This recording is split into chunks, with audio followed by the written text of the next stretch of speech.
Moldova's October presidential election and EU referendum. Critical questions by CSIS's Leah Keefe, published September 18, 2024. This text-to-speech audio was generated by 11 Labs. Many have noted that 2024 will go down as the year of elections, with a record number of citizens around the world having voted by the year's end. In Eastern Europe, Moldova will join this list with their election on October 20th, 2024. But this year's Moldovan election is unique for several reasons, including that the country's citizens will be voting not only for their next president, but also on changing the Moldovan constitution to enshrine EU membership as a goal for Moldova. While recent polling suggests strong voter enthusiasm, high levels of trust in the current president, Maia Sandu, and majority support for joining the European Union, the outcome of these elections is far from certain and of crucial importance to the future of the country. Understanding the nuances of the Moldovan election landscape, including the significant risks of disruption, is important to understanding both the results and the broader implications for the country's direction. Q1. Who is running in the Moldovan presidential elections and how are they polling? A1. As of September 1, 2024, a total of 27 individuals have submitted paperwork to run for the President of Moldova. The President, who is the head of state in Moldova, is elected for a 4-year term. Given the number of candidates in the field, it is likely that no absolute majority will be reached in the first round of the elections, with candidates polling at 1 to 2%, taking votes away from the leading candidates.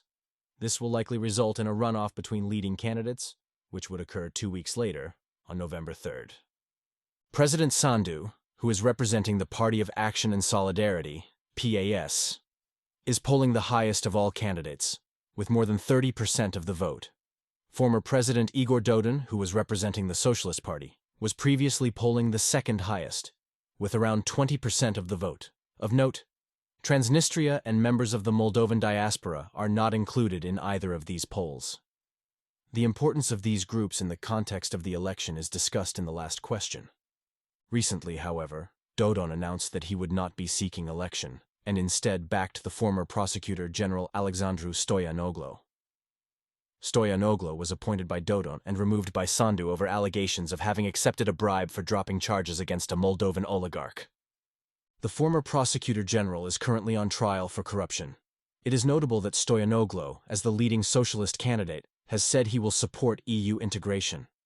This is particularly significant since the Socialist Party in Moldova has long been linked to Moscow, and Moscow does not support EU integration for Moldova.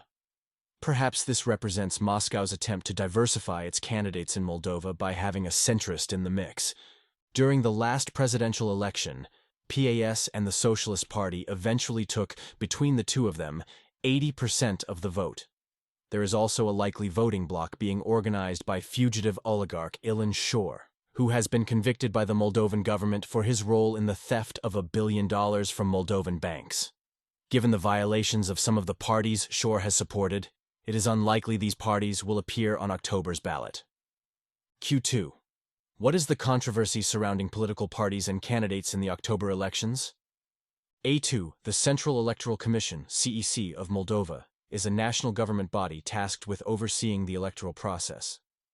In the lead-up to the October presidential elections, the CEC has suspended political parties or candidates for reasons including, but not limited to, having greater expenses than income reported, using the resources of a banned party to support their candidacy, and other violations of Moldovan election law. CEC decisions can be appealed in Moldovan courts, but, depending on the findings of the CEC, appeals may not be necessary. For example, the issue may be resolved if candidates can re-register under another political party, or if parties submit updated income disclosures. Much of the activity and controversy surrounding the CEC over the past couple of years has centered around sanctioned oligarch Ilan Shor. In 2023, his political party, called the SOR Party, was declared unconstitutional by the highest Moldovan court, given its repeated violations and refusal to comply with elections law. This was the first time in Moldova's history that a political party had been banned by the government. While the parliament attempted to ban the leadership of this party from participating as candidates in elections for 5 years, this individual ban was later overturned. Shore has continued to fund other political parties, operating in a Hydra-like manner. During the current election cycle, the CEC has removed 2 parties associated with Shore. The decision regarding these 2 parties' suspensions, Victory and Chance, has been upheld in subsequent appeals. It currently remains to be seen which candidates Shore will be backing with public support and funding in the upcoming elections, and what impact his continued disruption efforts will have, not only in the October elections but in the 2025 parliamentary elections as well. Q3. What exactly are citizens voting for or against in the EU referendum? A3. The ballot in October's election will include the following language to be voted on by Moldovan citizens.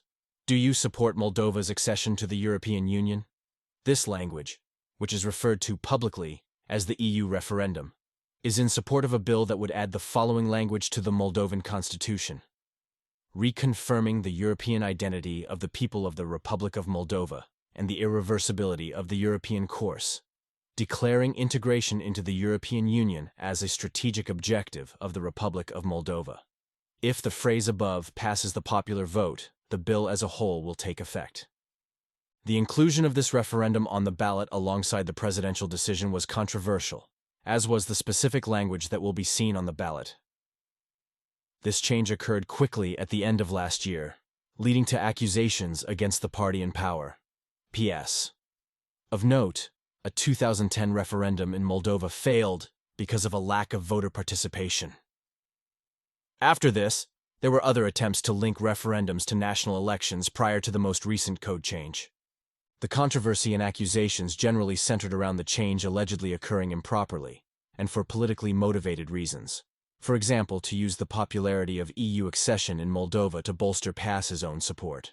Of note, EU accession has consistently polled above 50%, whereas President Sandu, PAS's candidate, has consistently polled around 35%.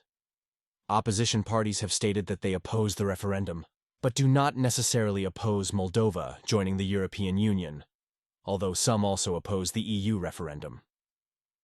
The inclusion of the referendum on the ballot required a change to the electoral code to allow for this to occur in tandem with or near the presidential election. Before this change, a referendum was not allowed 60 days before or after a presidential or parliamentary election. The Constitutional Court of Moldova ultimately upheld the change to the law to allow the votes to occur simultaneously. The court also upheld that the language at the ballot box, previously stated above, was sufficient for the implementation of the broader bill. Q4. What does the diaspora and Transnistrian participation mean for the upcoming election? OBA 4. Over the past 30 years, the Moldovan population has decreased by almost 25% due to emigration, with over 1 million Moldovan citizens now living abroad. During the 2020 elections, members of the diaspora made up 15% of the voters. The diaspora is a notable voting bloc and is expected to strongly support the EU referendum and pro-Western political parties. During the last presidential election, over 90% of the diaspora voted for President Sandu in the second round. There have long been efforts to limit the diaspora's voting ability and scope, with accusations that they are out of touch with Moldova. Some of these Moldovan citizens living abroad will be able to vote by mail, while others will need to go to Moldovan missions, consular offices, or other physical polling stations abroad, which are limited. In the lead-up to the October 2024 elections, there have been an unexpectedly high number of Moldovan diaspora registrations from Russia, leading to questions of potential undue influence on these voters. Conversely, the almost 300,000 Moldovan citizens in Transnistria will need to travel to Moldova to vote in the October 2024 election. There have been accusations of efforts to leverage the population of Transnistria via the large-scale busing of voters into Moldova and the perception that they are being paid to dilute pro-Western voting in Moldova. The largely Russian-speaking population there has a significantly more favorable view of the Russian government compared to people residing in the Romanian-speaking areas of Moldova. Of note, in the past, Transnistrian turnout has generally been low. Another Russian-speaking area of Moldova, Gagauzia, has also been at the center of some of the election controversy. This has been heightened by Gagauzia's governor, Yevgenia Gutzel, who has been publicly critical of President Sandu and EU integration while supportive of Russia, meeting with President Vladimir Putin and supporting Gagauzien citizens receiving payments from the Russian government. Gagauzia has continually been exposed to higher levels of Russian propaganda than elsewhere in Moldova. While both these pro-Russian voting blocs are more likely to affect the presidential elections rather than the EU referendum, there is concern from EU supporters that they might also derail these efforts. Q5. What is the likelihood of the elections being disrupted, and how is this likely to occur? A5. Earlier this year, the United States, the United Kingdom, and Canada issued a statement about Russian efforts to undermine the upcoming Moldovan elections. This statement follows the local Moldovan elections in the fall of 2023, during which election observers noticed a doubling in election violations as compared to 2019. Russian documents uncovered in 2022 detailing influence operations in Moldova include specifics on funds from the Federal Security Service, a Moscow intelligence agency, earmarked for Moldovan election interference. There will likely be cyber incidents leading up to the election designed not only to disrupt the election itself, but also to undermine voters' trust in the results. During the 2023 local Moldovan elections, the CEC repelled a significant cyber attack. While this attack did not affect vote totals and occurred after voting had stopped, it did take the election's website offline for a period on the evening of the election. Attacks like these can undermine voters' faith in election integrity. There is also likely to be money flowing into Moldova to directly bribe voters, as has occurred in the past. To help stem this tide, the Moldovan parliament recently passed a law that would fine voters who accept financial incentives to sway their vote. This is not to mention the role of disinformation, such as deepfakes targeting the leading candidate, President Sandu, and EU integration. And these disruption attempts leading up to the October elections are a part of the ongoing hybrid war that Russia has been waging in Moldova.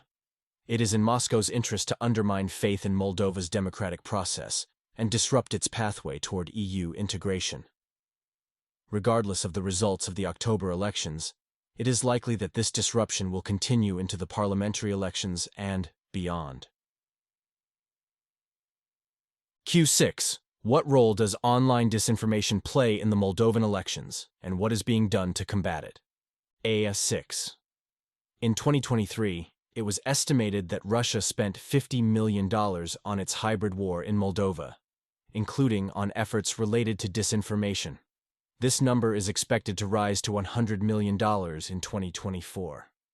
Not all of this spending will support disinformation campaigns. It will also likely be used to fund direct voter bribery, among other methods of illegal influence. Disinformation, however, is rampant in Moldova, where Kremlin-backed narratives fill spaces even outside of elections. At the center of the online disinformation space is Ilan Shor, who has been sanctioned by the United States and the European Union for election interference on behalf of Russia. The majority of Shor's disinformation-fueled advertising has occurred on platforms owned by Meta, even after Facebook banned Shor from purchasing ads on its site. In July of this year, for example, Shor spent well over €10,000 on ads on Facebook. While Shor is not the only sanctioned Moldovan oligarch who has continued to purchase ads on Meta platforms, he is the largest spender. The Moldovan government, civil society organizations, and independent media all work to combat disinformation in the country. The Moldovan government has taken steps to combat information warfare with the support of Western partners and allies. Combating disinformation while supporting freedoms of speech, press, and expression is always a challenging balance to achieve. Those working to achieve this balance are generally at a disadvantage to those looking to disrupt it for their own malign gains. Moldova will continue to face this struggle, as the Kremlin continues to use all means and modes available to continue to disrupt the information space in Moldova for its own gains. For more analysis, visit csis.org.